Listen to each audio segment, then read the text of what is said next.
నర్సంపేట నియోజకవర్గం నర్సంపేట మండలం ఇప్పల్ తండాకు చెందిన యువకులు బానోత్ సాగర్, బానోత్ నూతన్, దారావత్ అనిల్, పితావత్ సునీల్, అజ్మీరా రాజ్ కుమార్, జాటోత్ నవీన్, దరావత్ అఖిల్, దరావత్ జగన్, బానోత్ లోకేష్, దరావత్ సంజు, జాటోత్ సుమన్, బానోత్ ఈశ్వర్ గార్లు, మండల ప్రధాన కార్యదర్శి తాళపల్లి రాము, సోనబోయిన సిద్ధు గార్ల ఆధ్వర్యంలో మండల అధ్యక్షులు తనుకుల అంబేద్కర్ గారి అధ్యక్షతన భారతీయ జనతా పార్టీ వరంగల్ జిల్లా ప్రధాన కార్యదర్శి డాక్టర్ గోగుల రాణా ప్రతాప్ రెడ్డి గారి సమక్షంలో బీజేపీ పార్టీలో చేరారు. ఈ సందర్భంగా రాణా ప్రతాప్ రెడ్డి గారు మాట్లాడుతూ బీజేపీ దేశంలో సాధిస్తున్న పురోగతి, జాతీయవాద సిద్ధాంతం నచ్చి ప్రధాని శ్రీ నరేంద్ర మోదీ గారి నాయకత్వానికి ఆకర్షితులై పేద, బడుగు, బలహీన వర్గాల కోసం ఆయన చేస్తున్న సేవను, తెలంగాణ రాష్ట్రంలో మోదీ గారిపై, బీజేపీపై ప్రజల్లో పెరుగుతున్న ఆదరణను గుర్తించి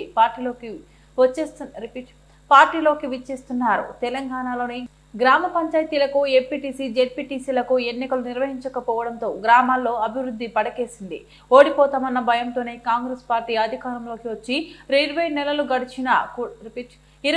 గడిచినా కూడా స్థానిక సంస్థల ఎన్నికలు నిర్వహించడానికి వెనుకడుగు వేస్తుంది. కానీ ఎప్పుడు ఎన్నికలు వచ్చినా ఎదుర్కోవడానికి బీజేపీ సిద్ధంగా ఉందని, యువకులను రాజకీయంగా ముందుకు తీసుకువెళ్తామని అన్నారు. ఈ కార్యక్రమంలో పార్లమెంటు కో కన్వీనర్ కట్ల రామచందర్ రెడ్డి, జిల్లా కౌన్సిల్ మెంబర్ గంగిడి మహేందర్ రెడ్డి, మండల ఉపాధ్యక్షులు బోయిని సుధాకర్, బీజేవైఎం నర్సంపేట నియోజకవర్గ కన్వీనర్ ఆమదాల రమేష్, బీజేవైఎం జిల్లా కార్యదర్శి ఎర్ర రాజు, బీజేవైఎం జిల్లా కార్యవర్గ సభ్యులు పురాణి దేవేందర్, సుమన్, లక్ష్మణ్ మరియు తదితరులు పాల్గొన్నారు.